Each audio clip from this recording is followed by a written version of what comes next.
দিন দুপুরে রাজধানীর রাস্তায় ছিনতাইয়ের ঘটনা বেড়েই চলেছে। শুধু নির্জন গলি নয়, এখন প্রকাশ্যে ব্যস্ত সড়কেও ঘটনা এমন অপরাধ। খোদ থানার সামনের রাস্তায়ও ছিনতাইকারীদের খপ্পরে পড়ছেন সাধারণ মানুষ। সিসি ক্যামেরার ফুটেজে ধরা পড়া চিত্র বলছে, দিন দিন অপরাধীরা আরও বেপরোয়া হয়ে উঠছে। বিস্তারিত মাহতাব মিনহাজের রিপোর্টে। রাজধানীর খিলগাঁও তালতলা মার্কেটের মোবাইল ফোন ব্যবসায়ী মোহাম্মদ মিরাজ হোসেন গত সপ্তাহে ব্যবসার কাজে বের হয়ে ফকিরাপুলে ছিনতাইকারীদের খপ্পরে পড়েন। নিজেই জানালেন সেই অভিজ্ঞতার কথা। আমার সাথে সাথে আমাকে 4 জন মানুষ একসাথে আর কি ধরছে। ধরার সাথে সাথেই আমি আর কি বুঝতে পারি নাই, তো আমাকে একটা সাইডে নিয়ে গেছে। আর আশেপাশে মানুষগুলোও চিনে, মানে আমাকে এমনভাবে নেওয়া হয়েছে যে ওনার বাসে আমার ফ্রেন্ড। আরেক ভুক্তভোগী চাকুরিজীবী মাজেদুল ইসলাম চাঁদপুরে বাড়ি থেকে ফেরার পথে যাত্রাবাড়ি থানার সামনেই দিন দুপুরে কিভাবে ছিনতাইয়ের শিকার হন সেই কাহিনীও শোনালেন তিনি। দিনে দুপুরে ছিনতাইকারীরা আমার থেকে ঠেকিয়ে আমার ফোনটা নিয়ে যায়। তো আমি সাথে সাথে পুলিশকে কমপ্লেন করি, থানায় যাই। আমার মতো দেখলাম এরকম অনেক ভুক্তভোগী। অ্যান্টিব্যাকটেরিয়াল অ্যাডিটিভ যুক্ত সেরা ওয়াটার ট্যাঙ্ক বিশুদ্ধ পানিতে ব্যাকটেরিয়া জন্মাতে দেয় না। ব্যবসায়ী মিরাজ কিংবা মাজেদুল ইসলামের মতো প্রতিদিনই রাজধানীতে অনেক মানুষ ছিনতাইয়ের শিকার হচ্ছেন।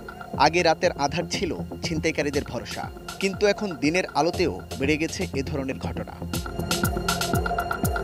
মোহাম্মদপুরের এই সিসি ক্যামেরার ফুটেজে দেখা যায়, এক যুবক দাঁড়িয়ে আছেন রাস্তার পাশে।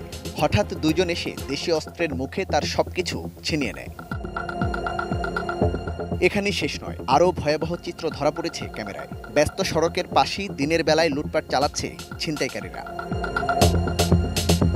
ঢাকা মহানগর পুলিশ ডিএমপির টাস্ক ফোর্সের তথ্য মতে রাজধানীর মোহাম্মদপুর, ধানমন্ডি, সদরঘাট, বেড়িবাঁধ, যাত্রাবাড়ি, গুলিস্তান, রামপুরা, বাড্ডা, বিমানবন্দর এলাকা ছাড়াও সব এলাকার ফুট ওভারব্রিজ ও আন্ডারপাসই সবচেয়ে বেশি ছিনতাই ঘটে থাকে। দিনের বেলায় বেড়ে যাওয়া এসব ছিনতাই নগরবাসীর মনে আতঙ্ক ছড়াচ্ছে। ভুক্তভোগীরা দায় দিচ্ছেন আইনশৃঙ্খলা রক্ষাকারী বাহিনীকেই। বর্তমানে জিনিসটা আমাদের নাই আর কি। আমরা সাধারণ পাবলিকও আতঙ্ক থাকি আর কি। আগে আরো কম ছিল, আগে হতো না যে এমন না হতো, কিন্তু দেখা যাচ্ছে রাতে হতো। এখন দিনে ওপেনলি পুলিশের কর্মকর্তারা থাকেন, তাদের সামনে এগুলো এখন খুব বেশি হচ্ছে।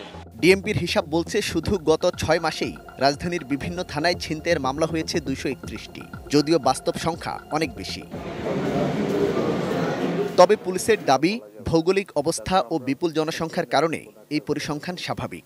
আমরা চেষ্টা করছি আমাদের যে নিয়মিত টহল কার্যক্রম সেটা বৃদ্ধি করার মাধ্যমে, বিভিন্ন জায়গায় চেকপোস্ট স্থাপনের মাধ্যমে এবং গোয়েন্দা নজরদারি বৃদ্ধির মাধ্যমে অপরাধগুলোকে নিয়ন্ত্রণে আনার জন্য।